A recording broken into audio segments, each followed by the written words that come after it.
नमस्कार मंडळी, S S food कट्टा या चॅनलमध्ये आपलं स्वागत आहे. तुम्ही नेहमीची अंडा भुर्जी खाऊन कंटाळा आला असेल, तर ही एकदा झणझणीत अशी ठेचा भुर्जी करून पहा. खायला तर एकदम भारी आणि झणझणीत अशी आहे. तुम्ही ही भाकरी किंवा पोळीबरोबर पण खाऊ शकता. चला तर वेळ न घालवता झटपट आपण रेसिपीला सुरुवात करायची आहे आणि रेसिपी शेवटपर्यंत नक्की पहा. चला तर रेसिपीला सुरुवात करायची आहे. सर्वप्रथम आपण ठेचा आहे तो तयार करून घेणार आहोत. त्यासाठी इकडे मी खलबत्ता घेतलेला आहे. खलबत्त्यामध्ये आपण आता हिरवी मिरची आहे ती घालायची आहे. इकडे मी 5 हिरव्या मिरच्यांचा वापर केलेला आहे. त्यानंतर 2 लसूण पाकळ्या घालायच्या आहेत. आलं घालायचं आहे छोटंसं. तुम्ही तुमच्या अंदाजे हिरवी मिरची घ्या, जसं तुम्हाला तिखट पाहिजे तसं. त्यानंतर आपण आता हे चांगलं ठेचून घ्यायचं आहे. खूप छान लागते ही भुर्जी. बघू शकता आपलं ठेचून झालेलं आहे आणि आपला झणझणीत असा ठेचा पण तयार झालेला आहे. त्यानंतर आपण आता कांदा आणि टोमॅटो आहे तो कापून घ्यायचा आहे. इकडे मी 2 कांदे घेतलेले आहेत. कांदे आपण आता मस्तपैकी असे बारीक चिरून घ्यायचे आहेत. बघू शकता तुम्ही मस्तपैकी आपले कांदे आहेत ते चिरून बघू शकता तुम्ही झालेले आहेत. त्यानंतर आपण आता टोमॅटो आहे तो चिरून घ्यायचा आहे बारीक. त्यानंतर इकडे मी 2 टोमॅटो घेतलेले आहेत. ते सुद्धा आपण आता बारीक असे चिरून घ्यायचे आहेत. बघू शकता आपले टोमॅटो चिरून झालेले आहेत. त्यानंतर बाउलमध्ये मी अशी 4 अंडी आहेत ती चांगली अशी फोडून घेतलेली आहेत. बघू शकता तुम्ही. आपण आता या फोडलेल्या अंड्यामध्ये काळी मिरी पावडर आहे ती घालायची आहे अर्धा चमचा. त्यानंतर याच्यामध्ये चवीनुसार मीठ आहे ते घालायचं आहे. चमच्याच्या साहाय्याने आपण आता हे चांगलं फेटून घ्यायचं आहे. बघू शकता असं मिक्स करून घ्यायचं आहे.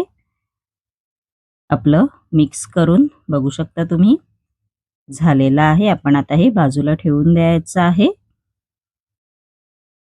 त्यानंतर इकडे मी तवा घेतलेला आहे. तव्यावरती आपण आता तेल आहे ते घालायचं आहे 1 चमचा. त्यानंतर जे आपण अंड फेटून घेतलेलं होतं ते घालायचं आहे. त्याचा असा ऑमलेट करायचा आहे. बघू शकता तुम्ही. व असं स्पॅच्युलाच्या साहाय्याने करून घ्यायचं आहे. असं मिक्स करून घ्यायचं आहे. बघू शकता असं झालं पाहिजे.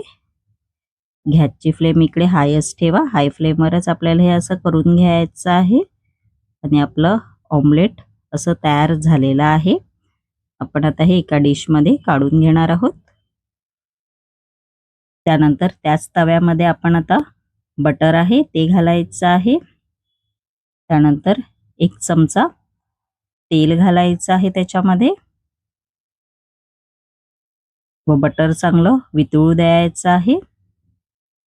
गॅसची फ्लेम इकडे मीडियम ठेवा. आपलं बटर चांगलं वितळलेलं आहे. त्यानंतर याच्यामध्ये कांदा घालायचा आहे बारीक चिरलेला व परतवून घ्यायचा आहे. आता मात्र कांदा आहे तो चांगला भाजून घ्यायचा आहे हाय फ्लेम वरती. बघू शकता तुम्ही. आपला कांदा आहे तो भाजून झालेला आहे. त्यानंतर आपण जो ठेचा तयार केला होता तो घालायचा आहे व 2 ते 3 मिनिटं चांगलं परतवून घ्यायचं आहे हाय फ्लेम वरती. हाय फ्लेम वरच आपल्याला हे परतवून घ्यायचं आहे. बघू शकता मस्तपैकी आपला कांदा आहे तो भाजून झालेला आहे. त्यानंतर याच्यामध्ये आपण टोमॅटो घालायचा आहे बारीक चिरलेला व परतवून घ्यायचा आहे. टोमॅटो चांगला मऊसूत झाला पाहिजे असं परतवून घ्यायचं आहे. गॅसची फ्लेम इकडे हायच ठेवा. हाय फ्लेमवरच चांगलं परतवून घ्यायचं आहे. बघू शकता टोमॅटो आपला मस्तपैकी असा मऊसूत झालेला आहे. आपण आता याच्यामध्ये मसाले घालायचे आहेत. अर्धा चमचा हळद घालायची आहे. त्यानंतर अर्धा चमचा गरम मसाला आहे तो घालायचा आहे. अर्धा चमचा धणे पावडर आहे ती घालायची आहे. व 2 ते 3 मिनिटं आपण चांगलं परतवून घेणार आहोत मीडियम फ्लेमवर. मसाले चांगले परतवून घ्यायचे आहेत. बघू शकता मसाले आपले परतवून झालेले आहेत. त्यानंतर आपण जे ऑमलेट तयार केलेलं होतं असं ते घालायचं आहे व परतवून घ्यायचं आहे चांगलं. मसाले चांगले लागले पाहिजेत ऑमलेटला. गॅसची फ्लेम इकडे मीडियमच ठेवा. मीडियम फ्लेमवरच आपल्याला हे परतवून घ्यायचं आहे. बघू शकता आपलं परतवून झालेलं आहे. आपण आता याच्यावरती कोथिंबीर घालायची आहे बारीक चिरलेली. एकदा तुम्ही ही भुर्जी करून पहा, खूप छान लागते. रेग्युलर जी भुर्जी बनवतो त्यापेक्षा ही भुर्जी खूपच भारी लागते आणि पावाबरोबर व भाकरीबरोबर तर आणखीनच भारी. बघू शकता तुम्ही आपली मस्तपैकी झणझणीत अशी ठेचा भुर्जी तयार झालेली आहे. माझी ही रेसिपी जर तुम्हाला आवडली असेल आणि अशाच नवनवीन युनिक रेसिपी जर तुम्हाला माझ्या चॅनलवरती पाहायच्या असतील आणि तुम्ही जर माझ्या चॅनलवरती नवीन असाल तर नक्की SS फूड कट्टा या चॅनलला लाईक, शेअर अँड सबस्क्राईब करायला विसरू नका. धन्यवाद.